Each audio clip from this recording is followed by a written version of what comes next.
Treasurer, good morning to you. I guess morning, we've Deb. stood up Karl. to a bully. Is this what happens?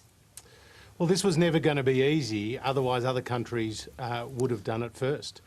So we're trying to succeed where others have failed, and we're trying to protect public interest journalism in this country and to see journalists and their media businesses rewarded for generating original content. We are living in a digital revolution, and everything's changing, the way we shop, the way we work, and obviously the way we communicate. And there is a $9 billion online advertising market which is completely dominated by Google and Facebook.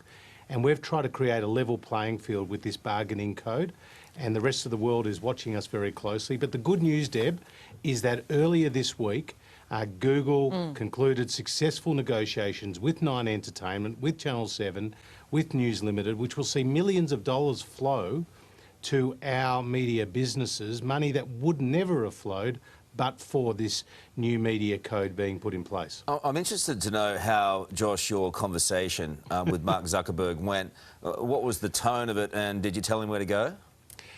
No, I didn't tell him where to go. I have had a number of conversations with Mark, and I have to say they've been cordial and constructive. Yesterday, though, after what Facebook did to Australian Facebook users, which I thought was pretty outrageous, to be honest, I made it very clear that I was not only disappointed with their actions, but the way they did it, because we didn't get any advance notice of what they were doing. He and I have again been in contact, messaging each other over the last 24 hours, and we're going to have another conversation later this morning. We'll see if there's a pathway forward, but the government's resolve has hardened to implement this code. There's a lot more at stake here, Karl, than just a couple of commercial deals between digital giants and media businesses. This is very much about Australia's sovereignty and Australia making laws for Australians and laws of the digital world replicating the laws in the physical world. But what he did yesterday, he treated us like chumps. And we need to be respected more than that. It's disgusting.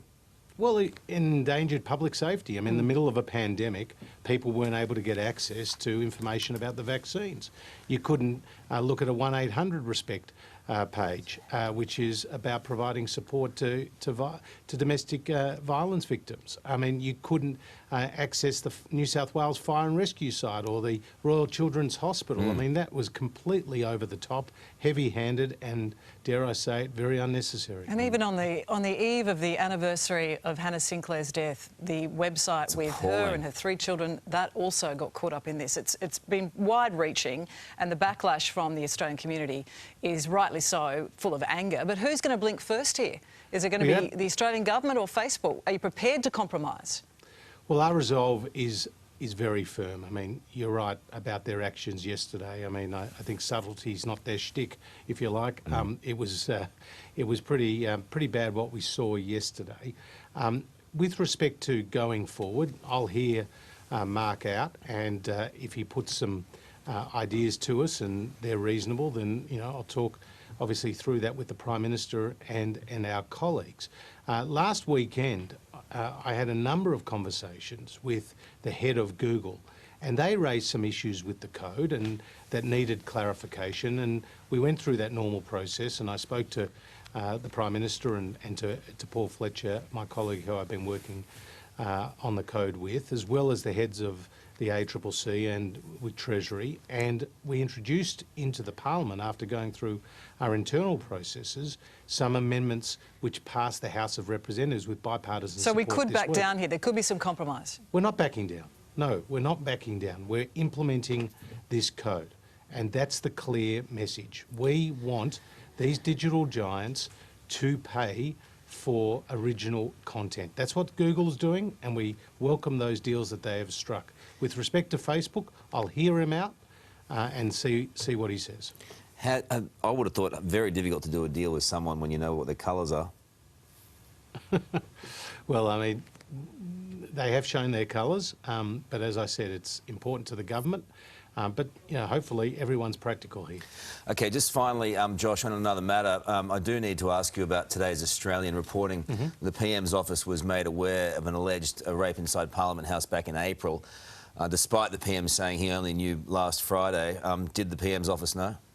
Well, the PM gave a statement to Parliament about that timeline, and I'm not aware of any differences to that timeline that was stated by the Prime Minister. The Prime Minister also laid out a series of processes, Karl, to improve, importantly, to improve the culture in Parliament House, including a bipartisan and comprehensive review, including the Deputy Secretary of the Department of Prime Minister and Cabinet, looking at the supports that are being provided, as well as getting one of my colleagues, Celia Hammond, who's been a Vice-Chancellor of the University of Notre Dame and has been involved in dealing with a number of sort of related issues in an institutional setting. So there are a number of processes that the Prime Minister has kicked off. We've had inquiries in the past, we've had cases like this emerge in the past too.